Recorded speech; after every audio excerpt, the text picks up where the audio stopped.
Tá todo mundo conseguindo ver aí o slide? Beleza.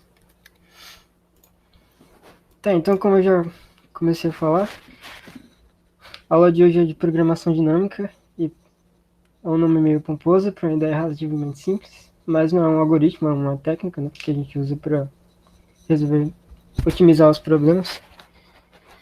Mas é uma técnica muito usada até para otimizar os algoritmos e vários algoritmos usam programação dinâmica. Então a melhor forma de começar vendo, eu acho que é partir de um problema que você já conhece. Eu peguei o Fibonacci, que eu acho que todo mundo conhece aqui, e uma pergunta relativamente simples, né? Como que a gente encontra f de n? A gente sabe que f de n é igual a f de n menos 1, mais f de n menos 2, e aqui tem a base da nossa recursão.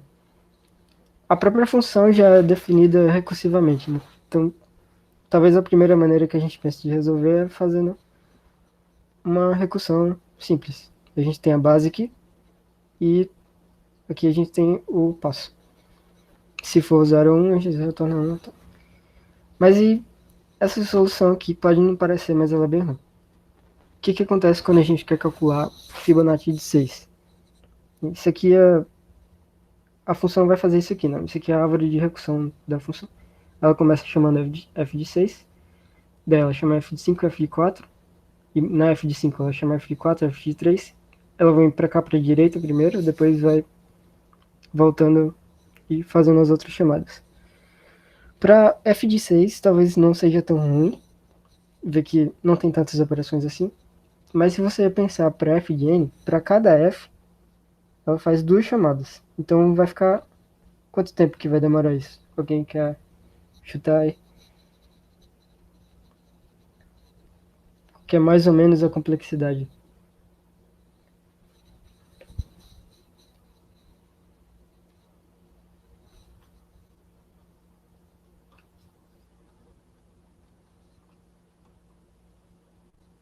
Para cada chamada de função, eu tenho duas chamadas da mesma função. Vai ficar mais ou menos 2 elevado a 6, né? 2 elevado a n.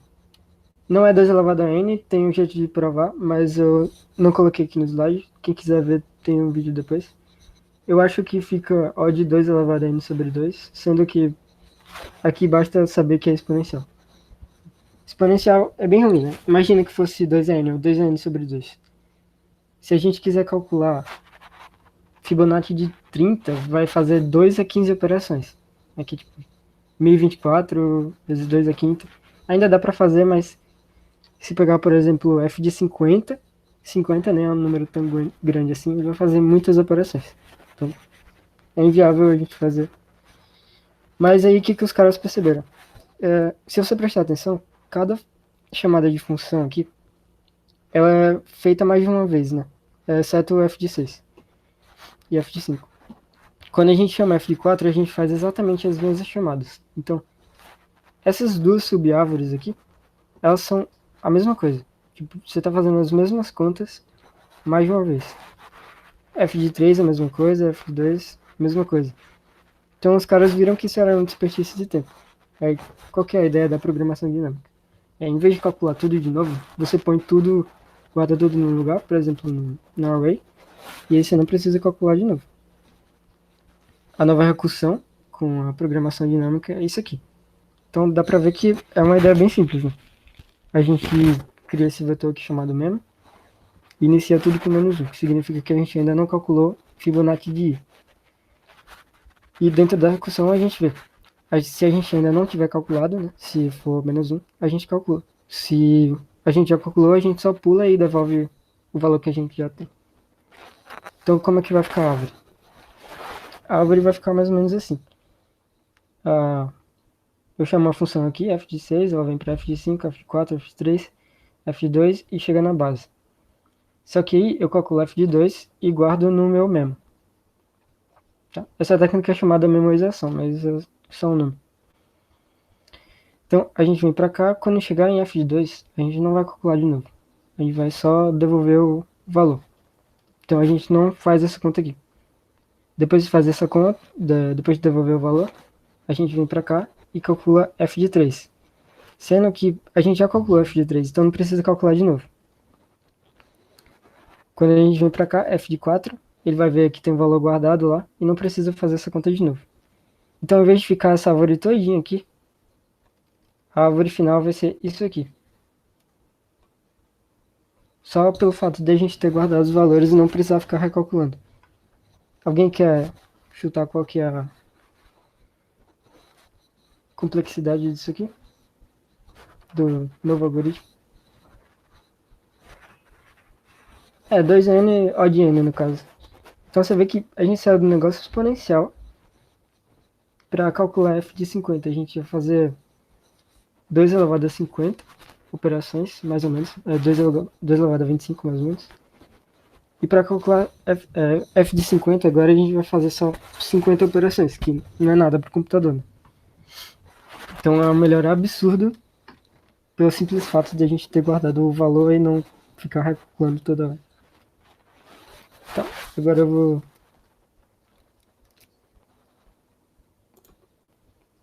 passar pro VS Code e aí eu vou ter que fazer a apresentação de novo.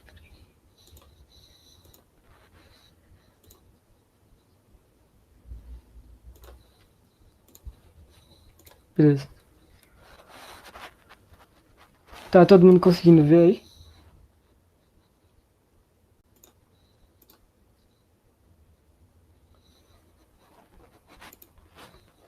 Certo. Tá, tá.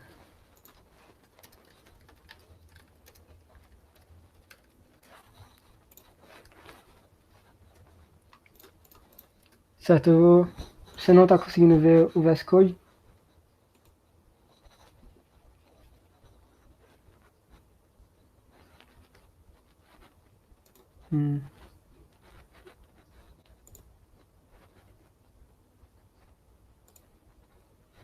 Tenta ver se você não tá fixando a imagem em algum lugar.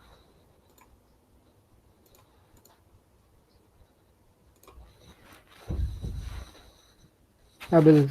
Pronto. Tá, então eu vou criar um arquivo aqui, Fibo, e vou fazer a função Fibonacci.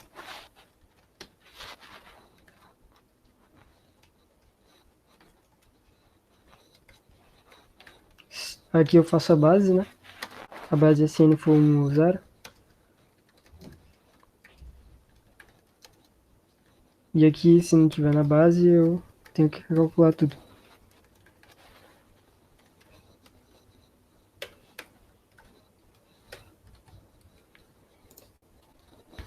Tá.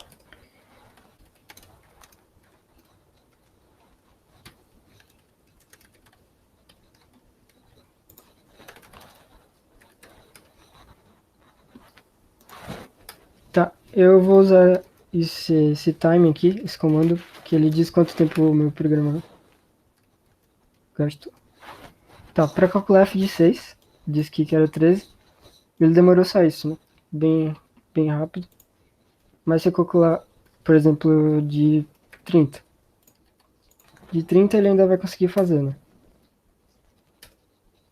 Ele demorou 0,021. Ainda dá pra fazer. Se eu colocar 40.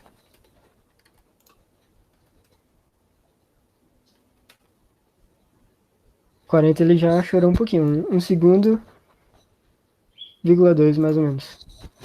Se eu colocar 50, a gente sabe que ele vai fazer mais ou menos 2 a 25 operações. Aí ele tá calculando aqui. E eu vou cancelar porque senão vai demorar demais. Passaram 7 segundos e ele não conseguiu resolver. Só que o que a gente faz? A gente adiciona. Sei lá, bota. A gente cria um vetor para guardar os valores já calculados de Fibonacci.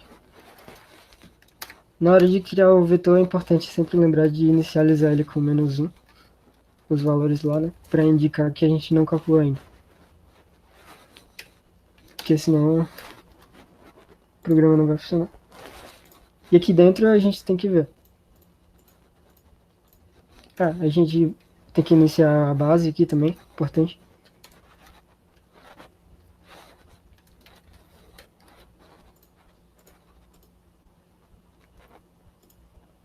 E a gente tem que checar aqui.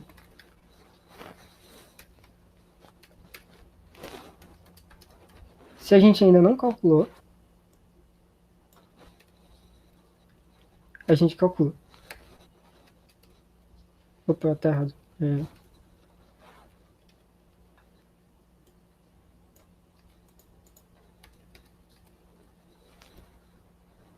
E se a gente já calculou, só retorna.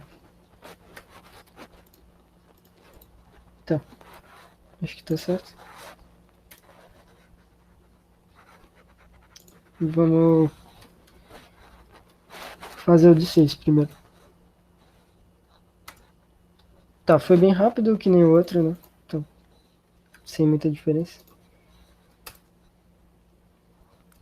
De 20 foi bem rápido também. Se eu colocar 40. 40, o outro demorou 1 segundo. O outro tinha demorado 1 segundo, esse aqui tá fazendo como se fosse nada ainda. Se eu colocar 50, que o outro não conseguiu calcular, sim, ele fez no mesmo tempo ainda, sendo que aqui deu overflow, né? Talvez se a gente colocar long long melhore, mas por isso aqui é o que eu queria mostrar. Vou voltar pro slide.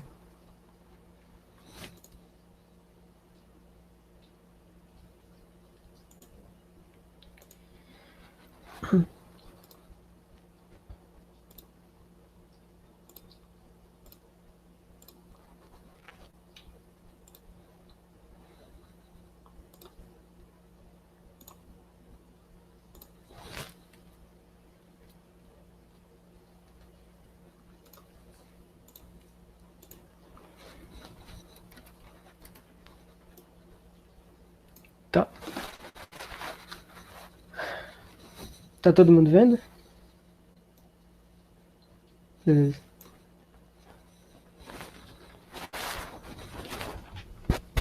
Tá, então vocês viram que melhora pra caramba com uma ideia simples, né? Sendo que não existe só aquela forma de calcular. Primeiro a gente resolveu o problema como se fosse um problema normal, assim, sem se preocupar muito com a eficiência. E depois a gente só adicionou um vetor lá para guardar os valores e não precisar recalcular de novo.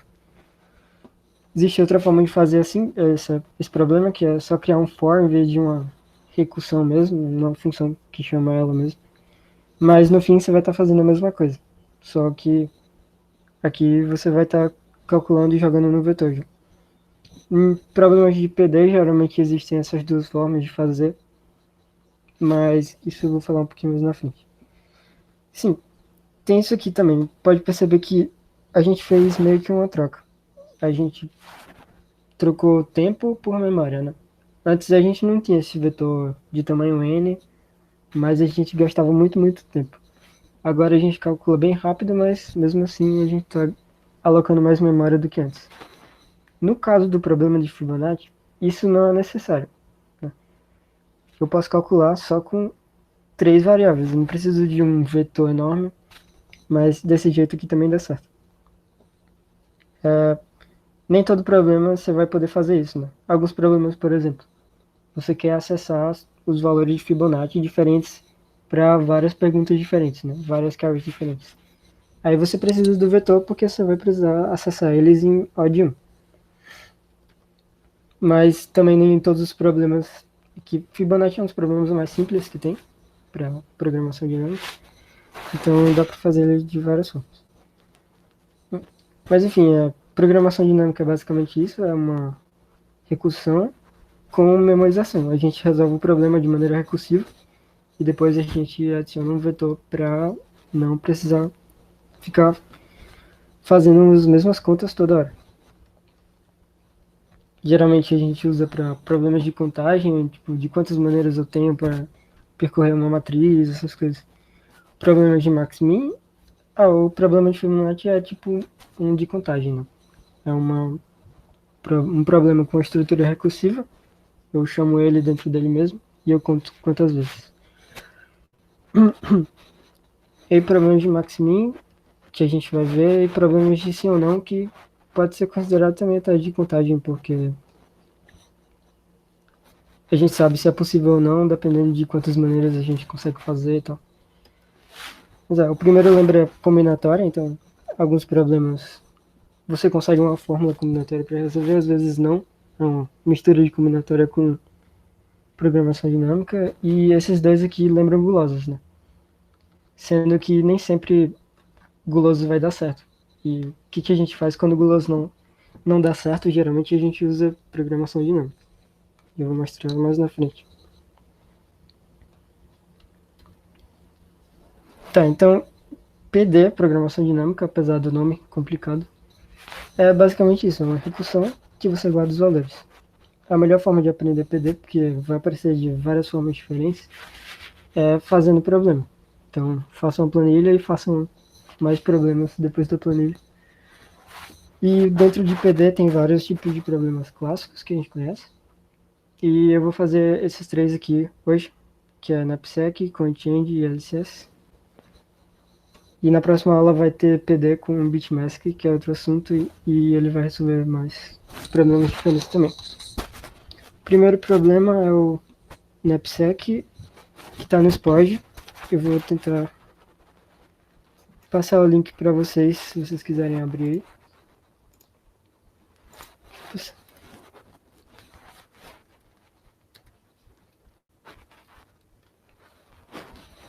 O problema está em inglês, mas eu passei aqui para o slide que ele pede na questão.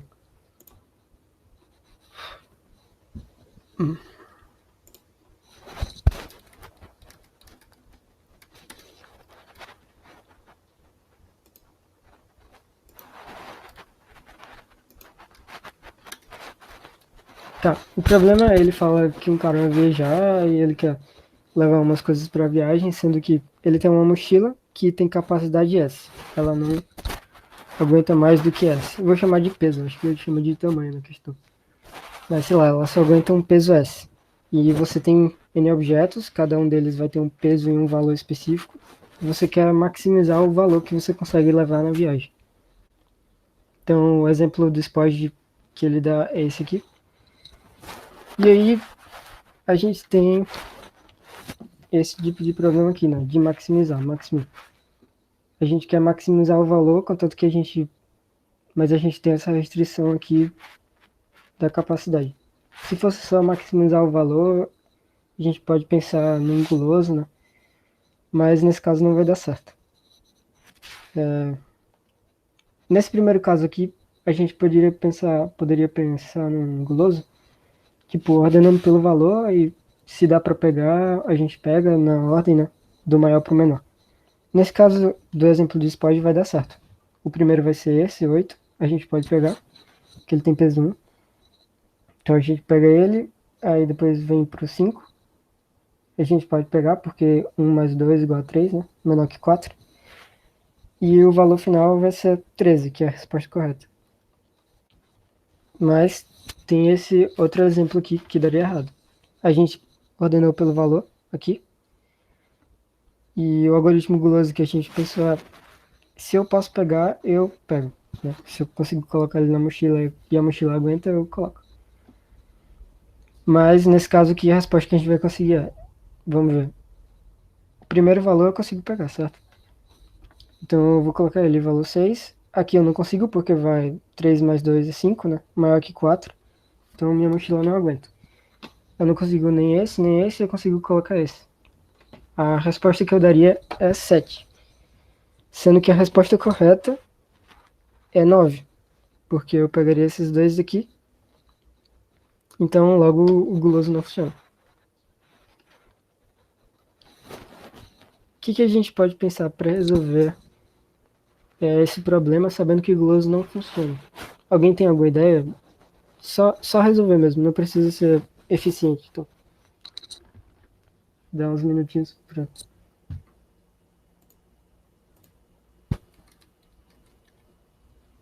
A gente pode tentar ver, né, que quais que são as possibilidades e tentar todas elas, né, um brute forcezão, e ver se dá certo ou não. para cada caixa eu vejo se eu colocar ela ou não colocar ela, né? Então, para cada caixa eu vou ter duas possibilidades, colocar ela ou não colocar ela na mochila. E aí eu vejo se dá certo ou não. Sendo que o problema com isso é que vai ficar um negócio tipo 2 vezes 2 vezes 2, vai ficar 2n, vai ficar exponencial. Mas aí que entra de novo, né? Programação dinâmica. Vou passar aqui. É. A gente tenta separar em subproblemas e para cada um deles a gente tenta resolver esse subproblema e para resolver o problema inteiro, né? Isso lembra um pouco de guloso, que a gente separa em várias etapas e depois a gente dá a resposta para o problema inteiro. Se a gente voltar aqui, isso seria: a gente vem para esse cara, escolhe colocar ele ou não colocar ele. Vem para esse cara, escolhe colocar ele ou não colocar ele. E outra coisa que a gente pode perceber, nesse exemplo que eu coloquei aqui, as únicas informações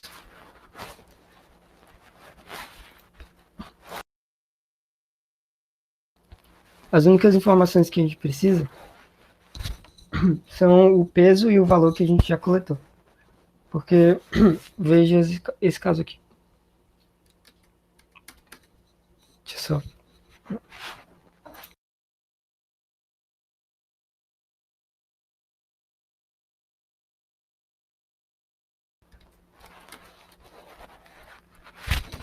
Se a gente tiver nessa etapa aqui e tiver coletado esse cara e esse cara, vai ser a mesma coisa a gente ter coletado esse cara e esse cara, certo? Tem mais de uma resposta possível. Então, as únicas informações que a gente precisa é quanto peso a gente pegou e quanto valor a gente pegou.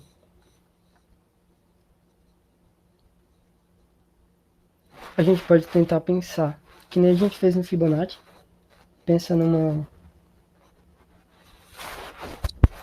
numa forma de resolver o problema sem se preocupar muito com a eficiência. E depois disso a gente aplica o vetor de memorização para deixar mais eficiente. É um dos jeitos, um dos problemas de fazer PD, né? É que a gente tem que se preocupar com a eficiência e também pensar para cada problema o que a gente precisa saber nessa etapa do problema.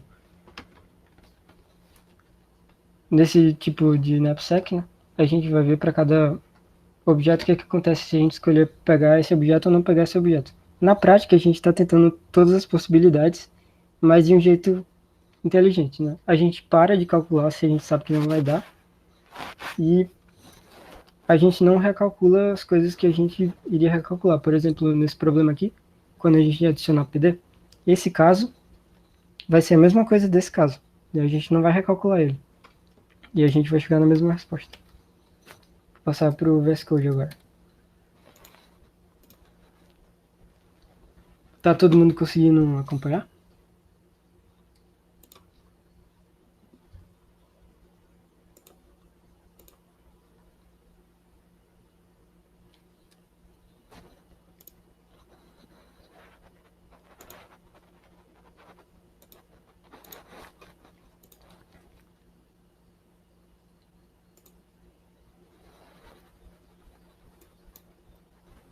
Eu vou tentar diminuir aqui.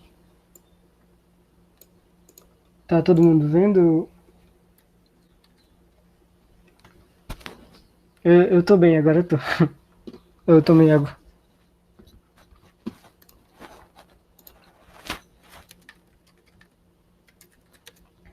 Certo, vamos fazer.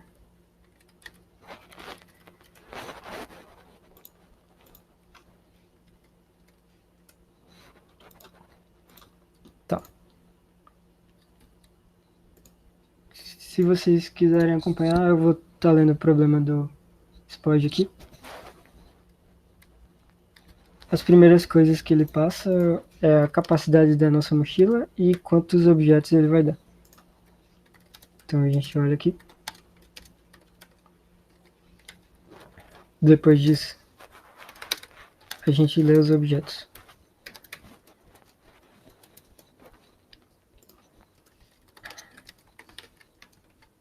Então, o limite é 2000.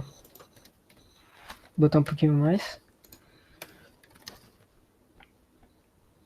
Aí eu vou criar um vetor para o peso e outro para o valor. Deixa eu só ver aqui.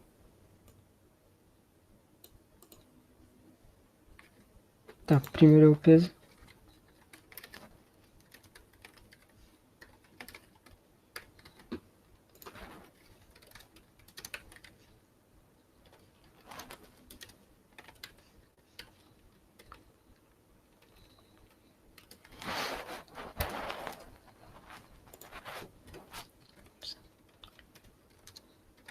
Tá, depois disso eu vou criar a minha PD. O que eu vou precisar na minha PD? Vou precisar do índice e do peso parcial, né? O que eu peguei... Opa. Vou deixar... O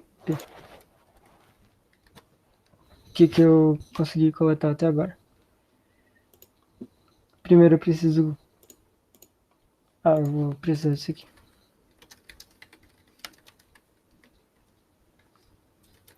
Esse infinito aqui é só um número muito grande para eu não precisar fazer aqui. Então, se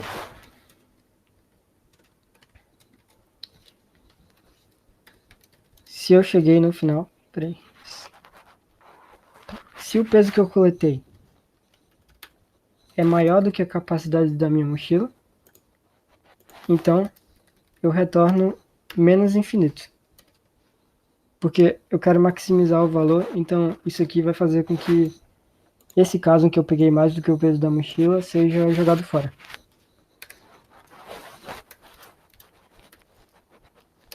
Isso aqui, se eu cheguei no final do vetor, eu retorno zero, porque acabou. Isso é a base da recursão. E logo depois eu só chamo...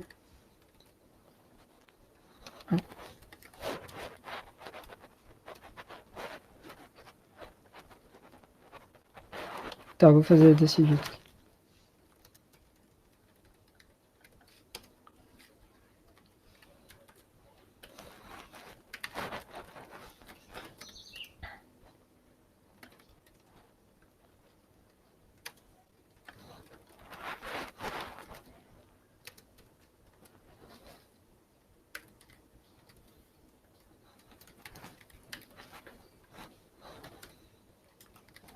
Tá, o que tá acontecendo aqui?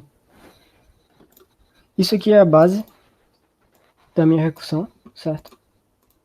O primeiro if é se o peso que eu coletei é maior do que a minha mochila aguenta, então eu retorno menos infinito, porque eu não vou querer pegar ele. Isso aqui se eu cheguei no final do meu vetor. Aí para cada cara, eu vejo se vale a pena não pegar ele, certo? O peso que eu peguei vai continuar o mesmo. E eu vou pro próximo cara. E eu não acrescento nada. E aqui é o caso em que eu escolho coletar esse outro cara. Que eu vou ter que acrescentar o peso dele no peso que eu coletei. E mais o valor dele. Que pra jogar na minha PD. E dentre essas duas opções eu vou querer o máximo. Certo? E aqui eu devolvo PD de 0 a 0. Começo olhando do primeiro vetor sem ter coletado nenhum peso.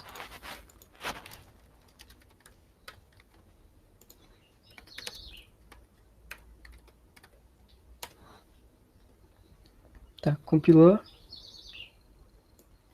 Vou...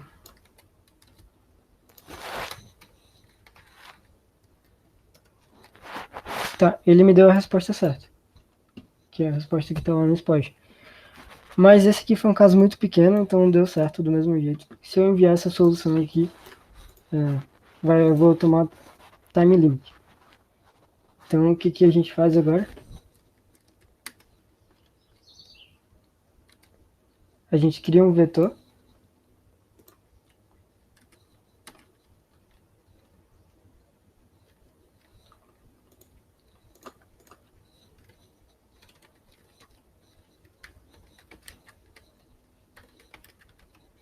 Só que esse vetor, na verdade, vai ser uma matriz agora, né? Porque antes a gente estava calculando Fibonacci. E Fibonacci só tinha um parâmetro.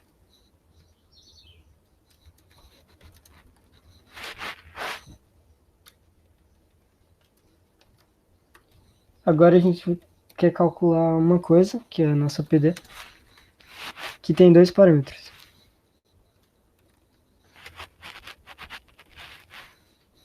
Então vai ser uma matriz.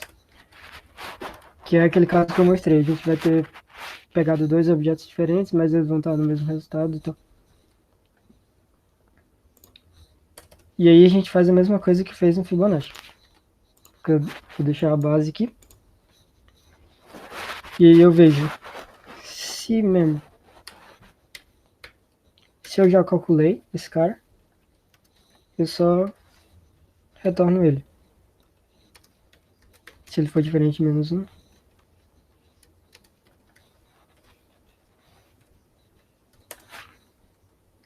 E caso contrário, eu calculo ele. E aí eu posso fazer desse jeito aqui.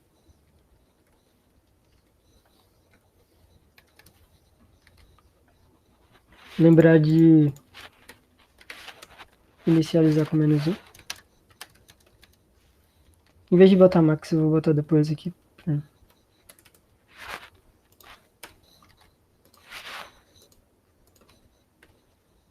Só pra... Não precisava ter feito isso, mas eu tô só por segurança mesmo.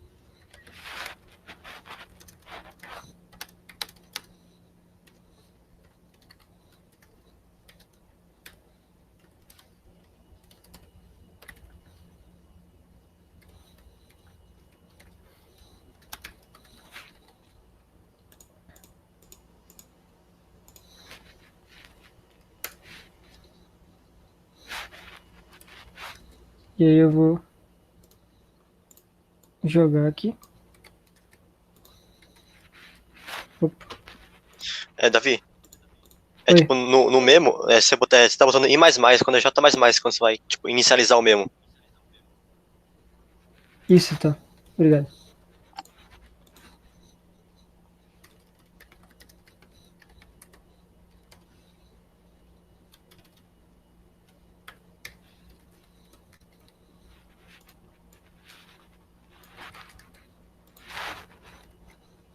Tá, deu a resposta.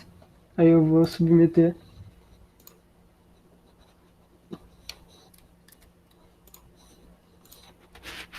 Tá, vai ficar complicado para eu mostrar a submissão.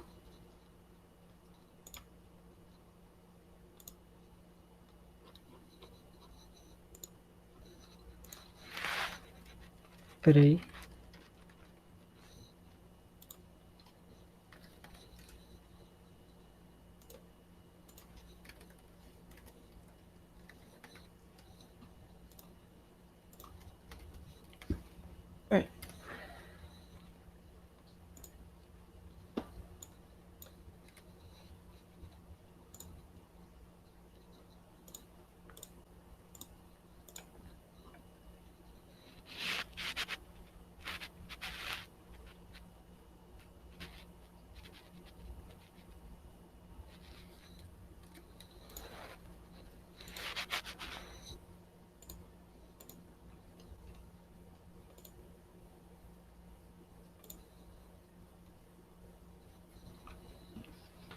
Tá, vai ficar complicado de eu trocar, então quando eu for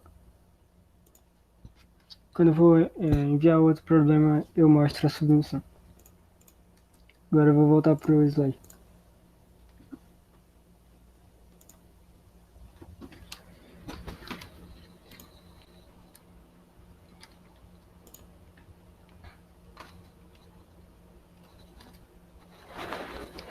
Mas acho que deu pra entender a ideia. A gente começa...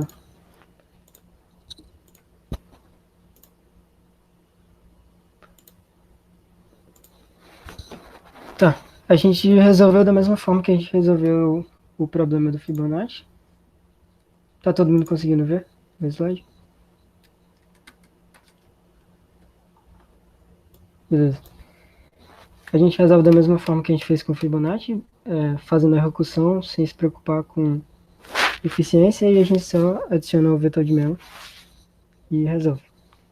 Basicamente, a maioria dos problemas de PD tem essa forma. Então, se você olhar o código do knapsack depois e tentar adaptar ele para outro tipo de problema, provavelmente vai dar certo. Eu acho que nos problemas de contagem eu prefiro fazer de outra forma, mas acho que nos que estão da planilha, da primeira parte, dá para fazer desse jeito. Tá. Outra forma de fazer é de forma iterativa, né? Em vez de fazer a fórmula recursiva e adicionar o mesmo, eu vou calculando com 2 fors. Aqui dá para ver que a gente melhorou um algoritmo que seria exponencial, né?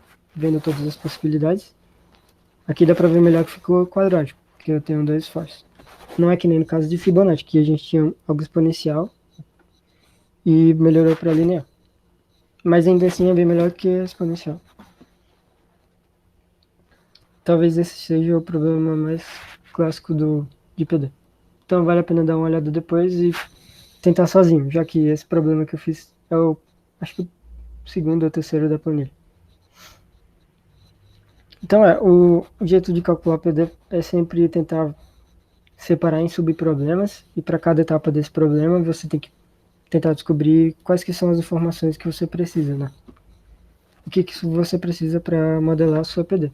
Aqui a gente tinha um índice e a gente sempre ia para o próximo índice e tinha as opções de coletar o objeto ou não coletar o objeto. Eu vou deixar esse código no caderno dos bichos depois, para quem quiser dar uma olhada. Vê que é mais complicado, né? Do que fazer a recursão e só adicionar. O mais eficiente, assim, para esse problema vai dar no mesmo, mas geralmente e quase sempre a forma iterativa é mais eficiente. A forma recursiva é bem mais intuitiva de pensar, é bem mais fácil de você fazer, você não precisa se preocupar com a ordem. E na forma interativa, você precisa se preocupar com a ordem dos fors, às vezes não vai ser desse jeito, às vezes vai ser mais, outro vai ser menos. E essa ordem vai importar. Sendo que, depois de um tempo, alguns problemas são até melhores de fazer de forma interativa, porque você pode adicionar outras coisas lá dentro, para deixar mais eficiente. Outras técnicas, né? Soma de prefixo, essas coisas, que aí deixa que você não consegue fazer, ou não consegue fazer tão fácil, na forma eficiente, na forma recursiva. Fora que na forma recursiva, você cria uma pilha de recursão dentro do programa, né? Ele vai chamando a função várias vezes e vai empilhando lá. Então, você gasta mais memória também. E mais tempo. Mas isso é no geral e na maioria das vezes vai ser tanto faz. Você fazer um ou outro. No início, eu aconselho que faça recursivo e depois aí você que sabe. Tá. Tem outra coisa também que o pessoal geralmente fala, é que na hora de bolar uma PD você tem duas maneiras de pensar. É a bottom-up e o top-down. Isso tem a ver com essa árvore aqui, do Fibonacci, que é na hora que a gente foi resolver o Fibonacci recursivo, dessa forma aqui, a gente chamava Fibonacci de 6, né? Então a gente pensou, Fibonacci de 6 chama Fibonacci de 5, Fibonacci de 4. A gente está pensando de cima para baixo. Sendo que na hora de fazer iterativo, que nesse caso aqui era simplesinho, né? A gente pensava do 2 até o n. Então a gente pensava da base da recursão até o topo. O primeiro seria o top-down, né? A gente pensa daqui para baixo. E o outro seria um bottom-up. A gente olha do baixo para cima. Sendo que isso é mais na hora de você bolar a PD mesmo. E se você estiver calculando de forma interativa, eu acho que isso é mais importante.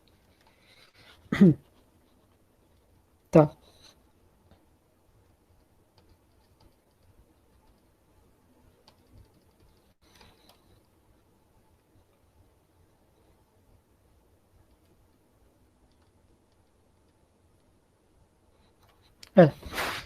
Então, a dificuldade da PD está em modelar, né? No caso do knapsack, nosso modelo era a gente olha para cada um dos elementos no vetor.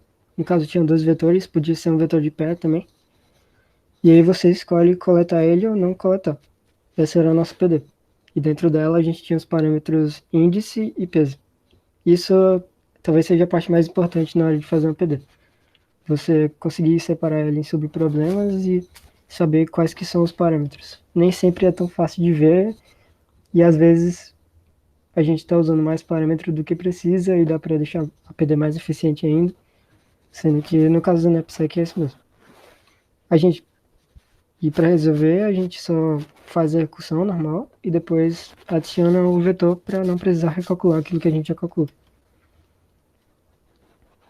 Tá, tem uma variante legal desse problema que nesse que a gente resolveu, a gente só tinha que dizer o melhor valor que a gente conseguia pegar. Sendo que tem outra que mostra, que pede para você dizer quais objetos que foram escolhidos. Eu não vou resolver esse problema porque eu não achei ele em nenhum judge conhecido. E sendo que na aula do ano passado tem como resolver ele. Como eu mostrei num dos casos anteriores, às vezes vai ter mais de uma resposta possível, né? Mais de um subconjunto que a gente consegue pegar. Mas nesses problemas você só responde um deles. Tá. O próximo tipo de problema é o LCS. É a maior subsequência comum. E aí o problema não tem muito o que falar, né? Você tem dois vetores, podia ser de char ou de num ou de int, e você quer achar qual a maior subsequência comum deles. Né? Subsequência aqui não é necessariamente números seguidos, mas que nem nesse caso aqui. A maior subsequência comum entre eles é 1, 2, 3, 4. E um não tá junto do 2, 3, 4, né? E como que a gente faz para resolver esse algoritmo, para resolver esse problema? A gente começa olhando desse parecido com two pointers, né? A gente tem um ponteiro entre aspas aqui e outro ponteiro para esse aqui de baixo. E para cada um deles, a gente escolhe ou avançar esse ponteiro ou avançar esse ponteiro. Mas no caso, quando for igual, a gente vai avançar os dois juntos, porque a gente quer encontrar quais que são iguais. Acho que não ficou tão claro, mas vou mostrar o exemplo. Copiar o link para quem quiser.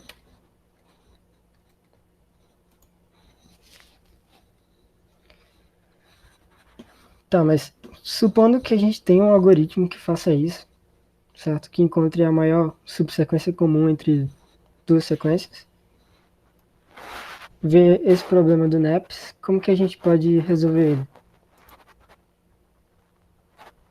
Tá?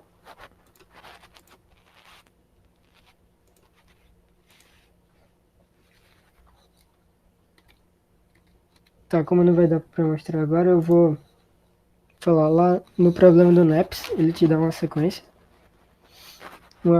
qualquer, toda embaralhada, tipo essa aqui de baixo, e ele pede para encontrar a maior subsequência crescente que tem lá dentro. Como que a gente pode achar, por exemplo, desse caso aqui?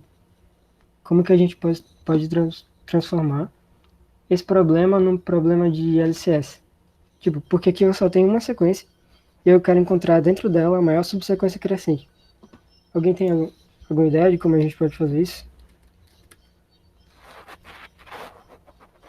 No LCS eu tenho duas sequências e eu quero achar, e eu sei achar a maior comum entre elas. Aqui eu tenho uma sequência e eu quero achar a maior crescente dentro dela. Alguém sabe como a gente pode fazer?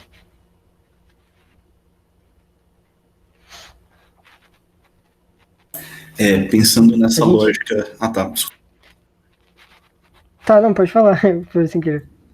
Não, eu pensei assim, tipo, eu pego um valor inicial, por exemplo, 5 e vou vendo até eu achar o próximo maior do que ele, por exemplo. Aí, a sequência que eu já tinha para o 5, eu vou, por exemplo, aumentando ela. Eu coloco isso no vetor e vou aumentando para o próximo. Não sei se ficou claro.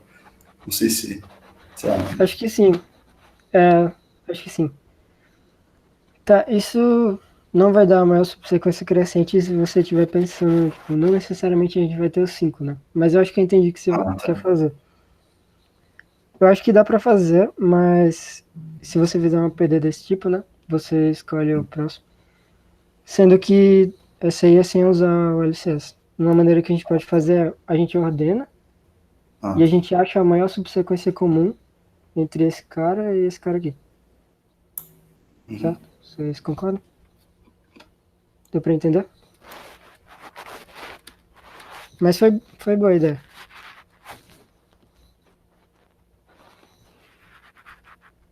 Isso.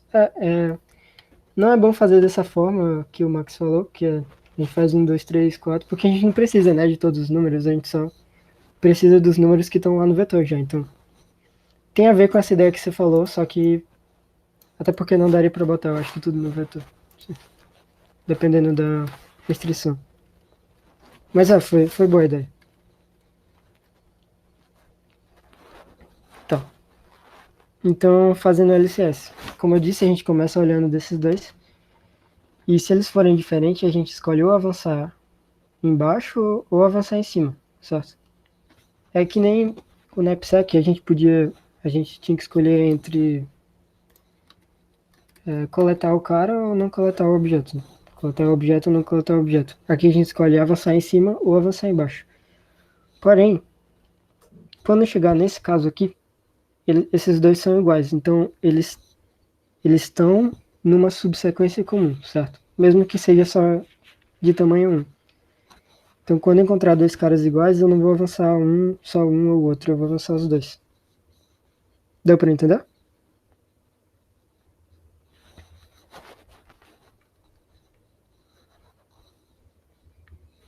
Beleza. Então, bora pro Vasco.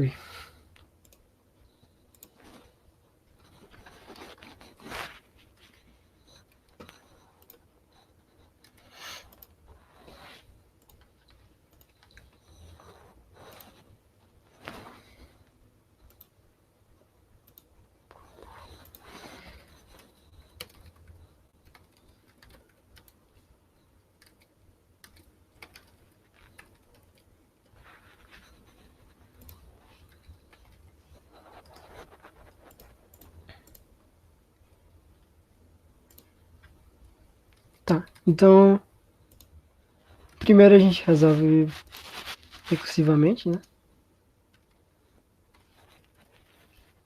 A gente tem o índice I e o índice J.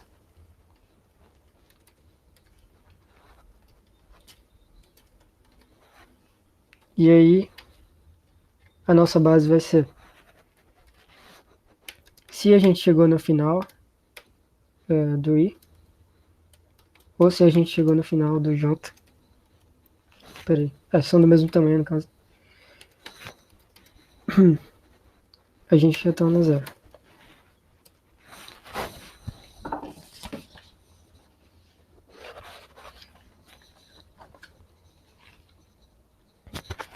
Depois disso, tá, vou declarar primeiro aqui.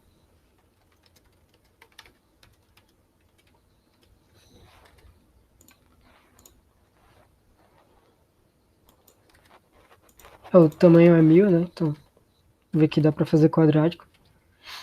No knapsack também.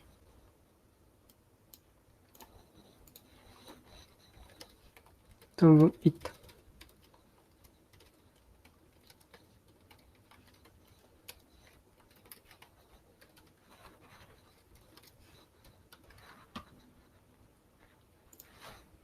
Se forem iguais,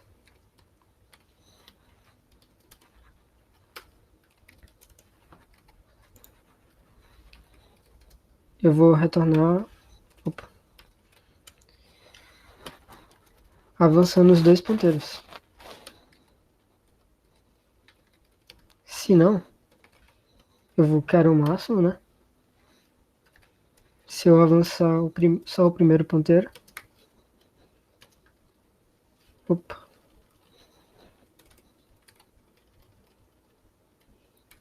ou se eu avançar só o segundo.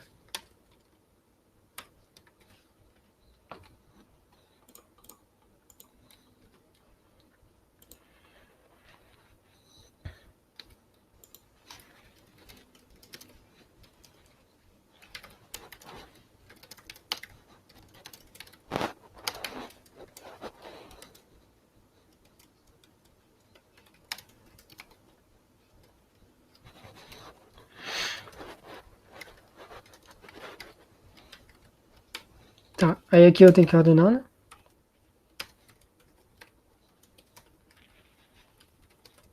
E aí eu devolvo. Mesma coisa do knapsack. Saindo do início dos dois arrays. Tá. Vamos ver se dá certo.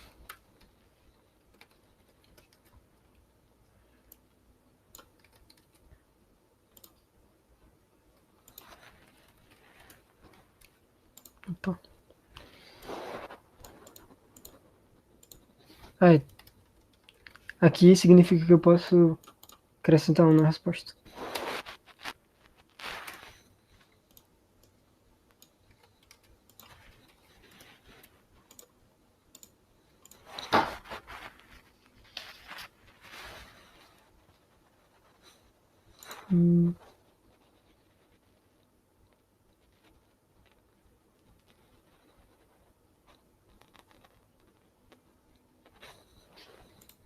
Ô, Davi, eu acho que, tipo, ali em cima você tá comprando BI com BJ, aí com BJ da PD. Aí é igual a BJ, Isso, não é? Isso. Valeu.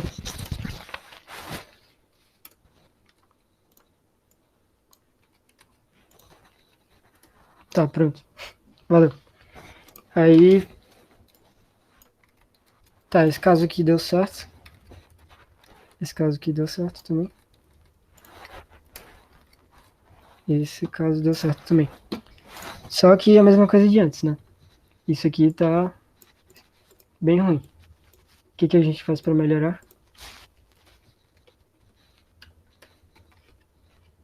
Cria um vetor. Inicializei ele com -1.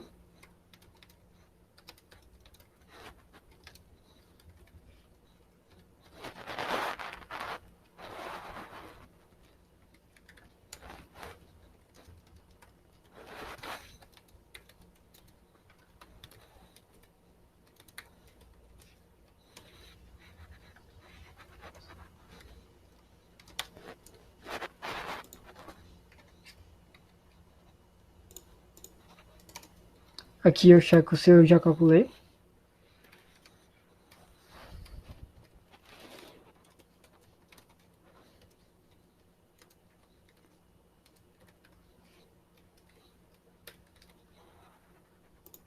E aqui eu calculo.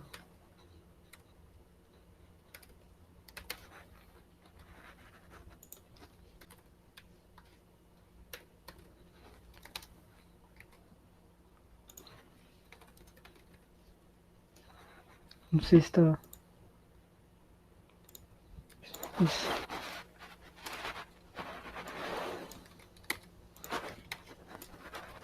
Tá, deu certo.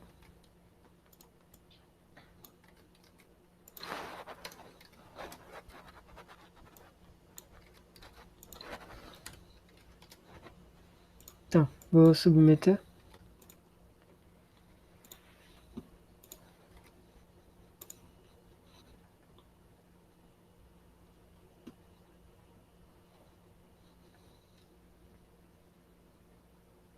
Beleza, passou. Voltar pro slide.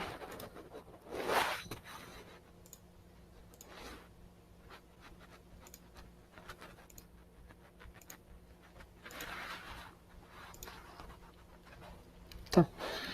Então você percebe que, tipo, tem umas coisas parecidas com Fibonacci, com Fibonacci também, mas com knapsack, que é para o problema maior, que é para achar das duas, né, das duas inteiras, a maior subsequência comum, a gente primeiro parte do início das duas, depois acha a maior entre esses dois, depois acha a maior entre esses dois, se forem iguais, a gente avança os dois, e acrescenta um na resposta.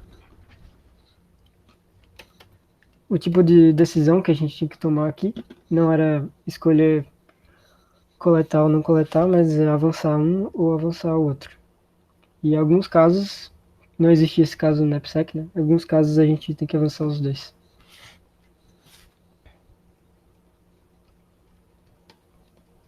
Tá. Deu pra entender?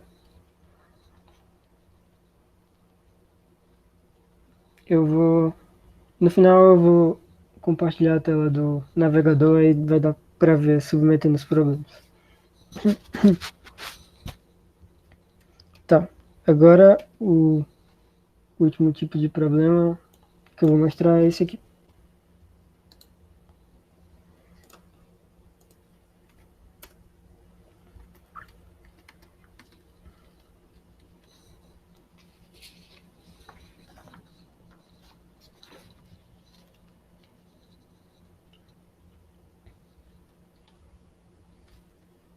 Tá, o problema é bem simples, o enunciado dele, para quem tá vendo aí.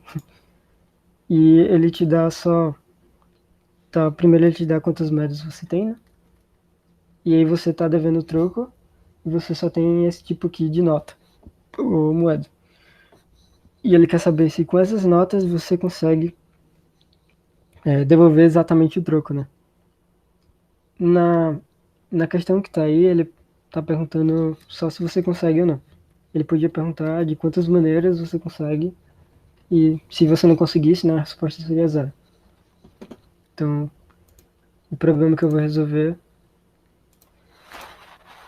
é de quantas maneiras eu consigo.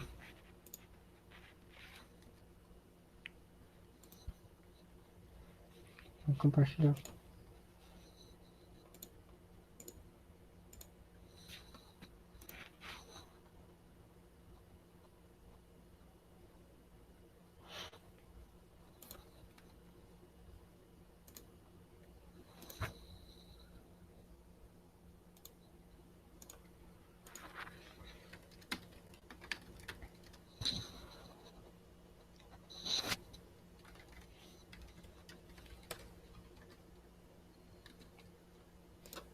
Está todo mundo vendo?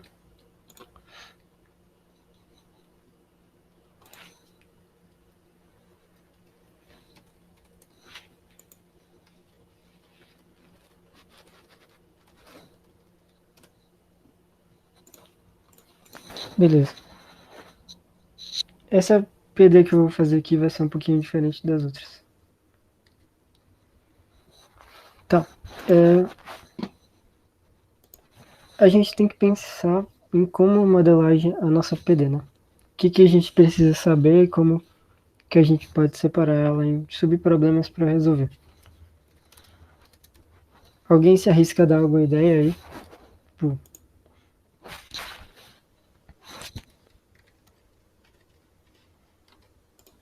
Enquanto eu vou copiando aqui.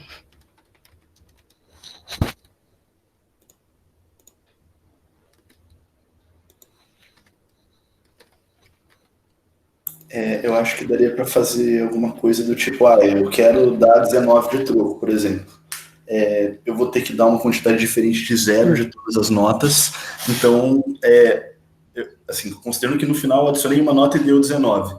Antes, eu poderia ter 19 menos 5, 19 menos 7, 19 menos 2. Aí, quais são as formas que dá para eu chegar nesse tá. repetindo até chegar? No caso trivial. Exatamente isso. Tá, eu vou ter uma DP de um valor, certo? A resposta que eu quero é DP de 19 no primeiro caso. Mas antes a gente pode calcular DP de 0, né? De quantas formas eu posso conseguir o troco 0? Uma, né? No caso, mas o... 0, né? De quantas formas... Tá, eu vou copiar para ficar mais fácil de ver. Eu tenho 2, 5 e 7. De quantas formas eu posso conseguir o 1 de troco? Nenhuma, né? Porque eu não tenho 1. De quantas formas eu posso conseguir 2 de troco? Só uma. De quantas formas eu posso conseguir 3 de troco? Nenhuma. E aí eu vou calculando. E isso aqui que a gente fez foi dp de 2 menos 2, né? Mais 1, certo? A gente considera aqui que forma de conseguir 0 é 0. Então a nossa base vai ser isso aqui. E para cada uma das moedas a gente vê para cada uma das moedas e para cada um dos valores possíveis, a gente vê se esse valor menos a moeda mais 1, né, a gente consegue adicionar ela. Ficou meio confuso, mas na hora de mostrar o código acho que facilita.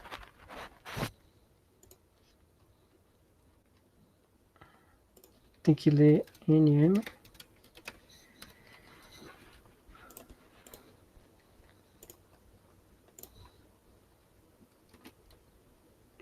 Tá aqui o troco. Defino minha dp de 0 como 0. Desculpa, como 1.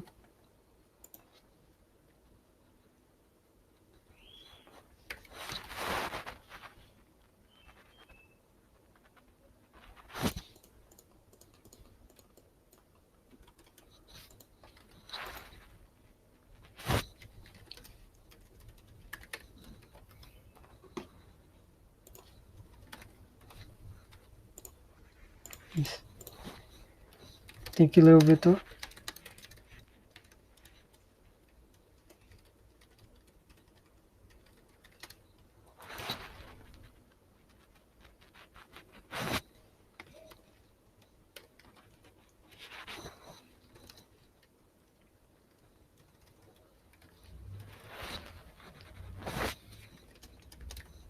Tá.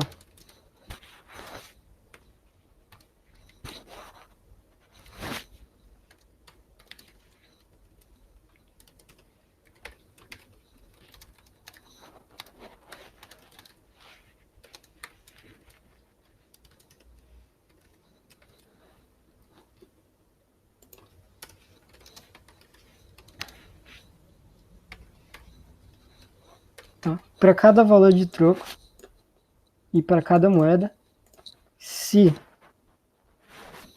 esse valor de troco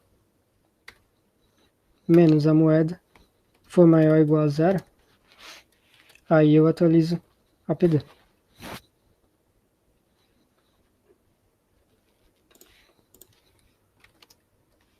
Vai ficar...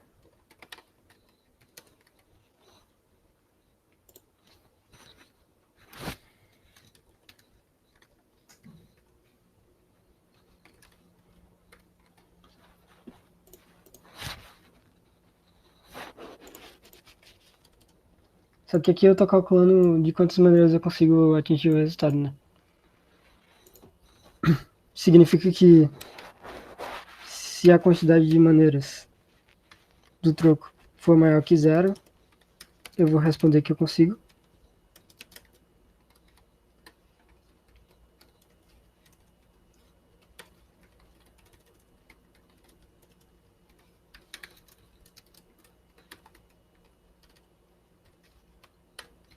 Se não... E aqui eu boto a minha base.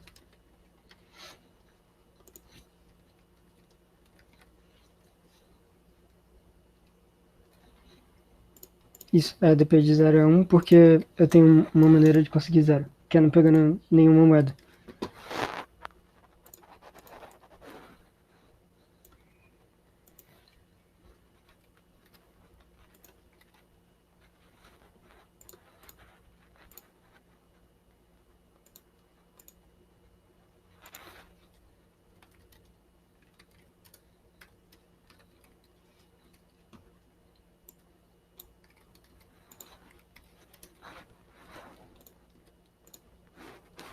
Alguma coisa... Aqui é J.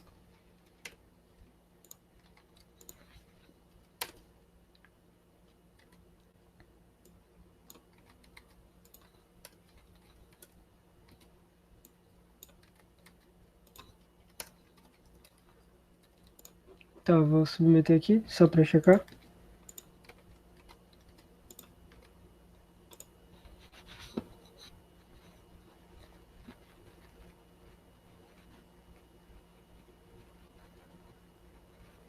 Tá, deu certo.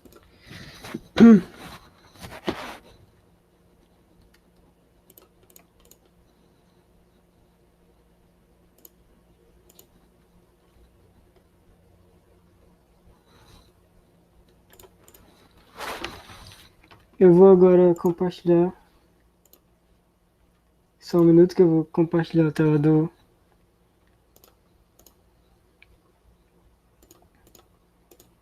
meu browser para poder ver as submissões.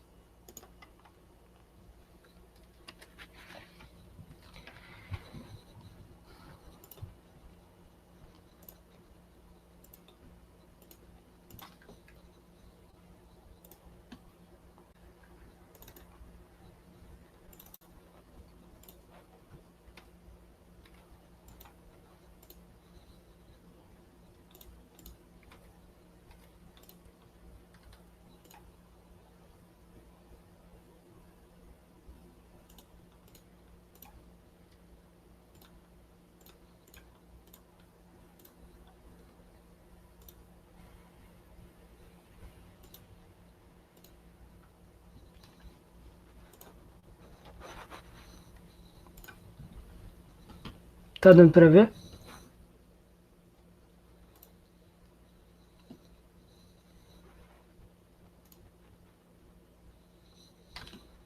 Tá, beleza.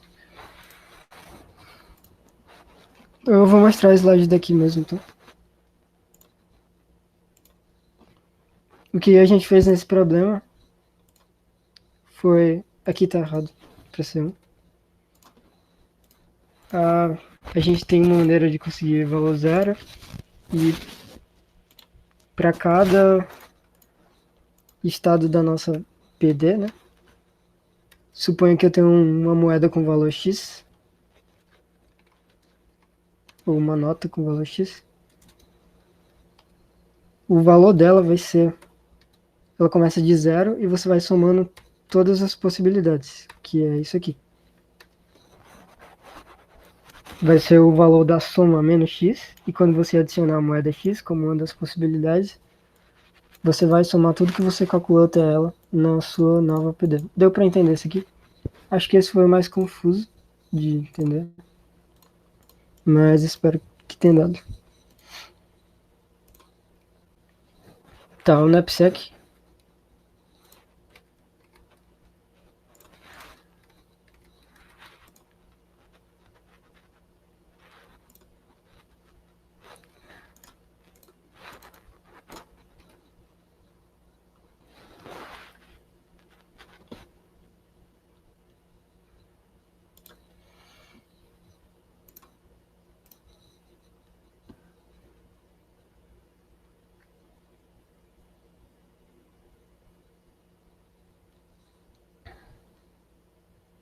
Deu AC. E se a gente tirar o memo,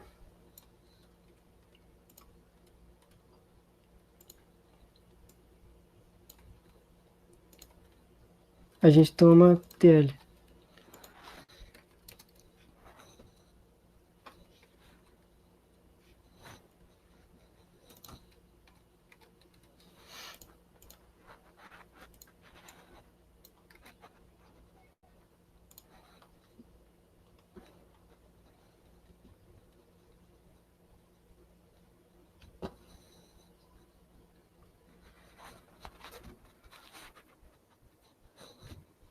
Aí a gente tomou o time limit porque a gente tá fazendo muitas operações e tá ficando um negócio exponencial.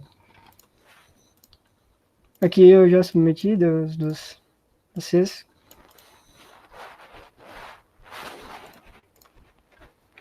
E é isso. Eu aconselho que vocês olhem o problema de NAPSEC que tem na aula do ano passado. Tá mais ou menos na metade da aula. É o NAPSEC com Recovery. Mas eu não consegui achar ele. E eu vou disponibilizar os códigos no caderno dos bichos. E eu vou tentar disponibilizar o slide também. O negócio na hora de aprender PD, o que é importante é fazer bastante exercício. E tentar modelar a PD bem. Porque o código, pelo menos dos problemas de estilo NAPSEC, vão ser bem parecidos. E o problema está na hora de saber o que é importante para fazer.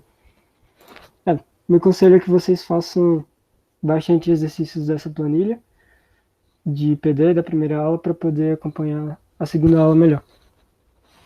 E alguma dúvida é só mandar lá no grupo para alguma das pessoas lá que sabe. É isso. Parar de gravar.